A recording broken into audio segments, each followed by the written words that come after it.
Assalamualaikum warahmatullahi wabarakatuh. Perkenalkan, nama saya Siti Aisyah. Saya dari Prodi D3 Kebidanan akan menjelaskan sistem reproduksi pada pria. Sistem reproduksi merupakan suatu rangkaian dan interaksi organ dan zat dalam organisme yang dipergunakan untuk berkembang biak. Sistem reproduksi pada pria berpusat di testis, sedangkan sistem reproduksi pada perempuan berpusat di ovarium. Selanjutnya, sistem reproduksi pria. Organ reproduksi pria terdiri dari vesikula seminalis, saluran ejakulasi, kelenjar prostat, kelenjar koperi, vas deferens, epididymis testis, uretra, penis, gland penis.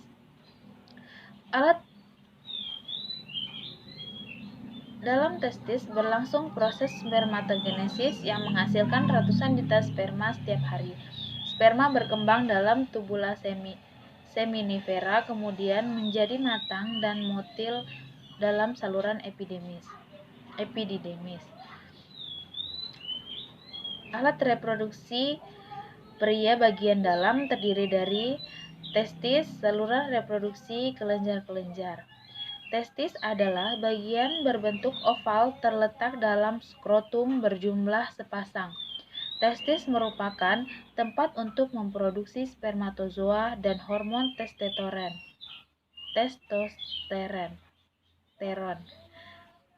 Bagian dalam testis tersusun atas pintalan tubulus seminiferus yang tersusun dari jaringan ikat dan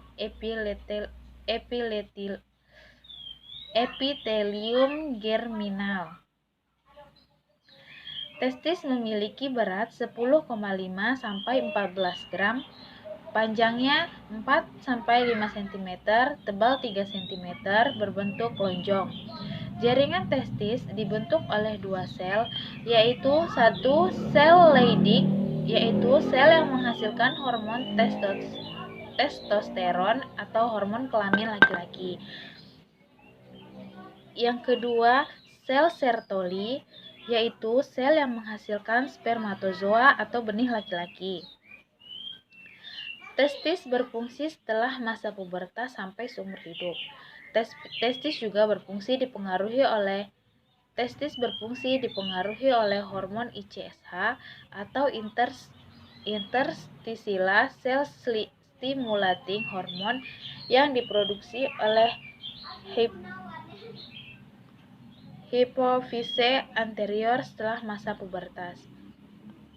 Waktu embrio, testis berada di dalam rongga perut. Sewaktu bayi lahir, testis turun ke dalam skrotum sampai ke descensus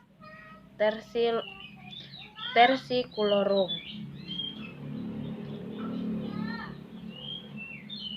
Yang kedua, saluran reproduksi.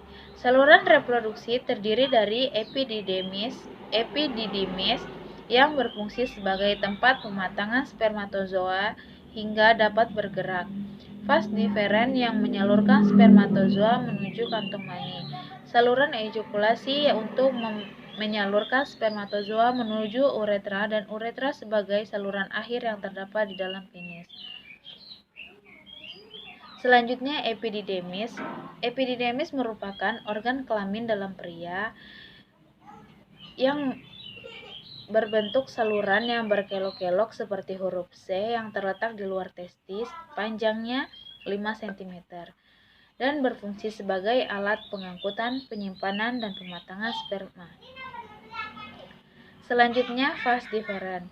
Saluran yang berbentuk tabung yang berfungsi menyalurkan sperma ke vesikula seminalis dan sebagai tempat penampungan sperma. Merupakan vasektomi pada pria, dan pada proses pematangan dan penyimpanan sperma ductus deferens bergerak lambat mendorong sperma menuju vesikula seminalis. Kemudian saat ejakulasi bergerak cepat dan kuat. Selanjutnya, saluran ejakulasi. Saluran yang terletak di dalam penis yang berfungsi untuk tempat keluarnya sperma.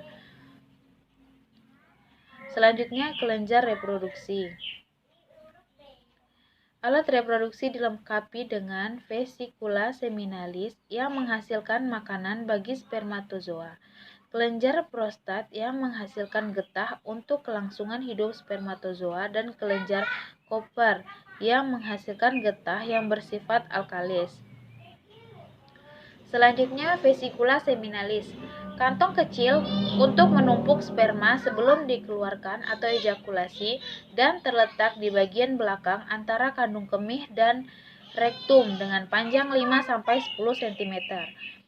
Menghasilkan makanan untuk sperma yaitu vitamin, fruktosa, proteinenzim, dan prostaglandin. Cairan ini 60% dari seluruh volume semen. Selanjutnya, kelenjar prostat. Terdapat di bawah kandung kemih, mensekresikan cairan berwarna putih keabu-abuan bersifat basah, 30% dari seluruh volume semen. Cairan kelenjar prostat bersatu dengan vesikula seminalis menjadi tempat hidup dan bergeraknya sperma. Mengandung fosfolipid, asam sitrat atau nutrisi, dan antikoagulan. Selanjutnya, kelenjar Koperi berjumlah sepasang, berwarna kuning dan panjang 3 cm, menghasilkan cairan lendir bersifat basah. Cairan ini dikeluarkan sebelum ejakulasi, berfungsi sebagai pelumas yang melumasi penis sehingga mudah masuk ke dalam vagina. Selanjutnya, penis. Penis merupakan alat reproduksi pria bagian luar yang di dalamnya terdapat uretra dan jaringan erektil, yaitu sepasang corpus cavernosum dan sebuah corpus spongiosum. Penis merupakan organ kopulasi yang berfungsi untuk menyalurkan spermatozoa dalam alat reproduksi wanita. Selanjutnya, skrotum. Skrotum merupakan kantung berisi testis. Terdapat sepasang skrotum yang dibatasi sekat, jaringan ikat, dan otot polos. Proses spermatogenesis berlangsung pada tubulus seminiferus dalam testis. Spermatogenesis adalah proses meiosis yang akan menghasilkan spermatozoa yang bersifat haploid. Selanjutnya, spermatozoa. Spermatozoa memiliki bagian-bagian berupa kepala, badan, dan ekor. Bagian kepala sperma membawa informasi genetik. Bagian tengah berisi banyak mitokondria untuk menghasilkan energi bagi geraknya, sedang bagian ekor digunakan untuk pergerakan. Selanjutnya, kelenjar hipofise. Kelenjar hipofise berperan menghasilkan FSH untuk menstimuli pembentukan sperma pada testis, dan LH yang menstimuli sel Leydig agar mensekresi testosteron. Selanjutnya, kelenjar hipofise.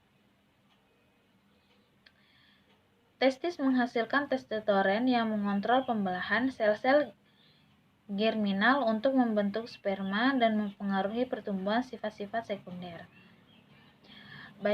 Baiklah, hanya itu yang dapat saya sampaikan, hanya itu yang dapat saya uraikan.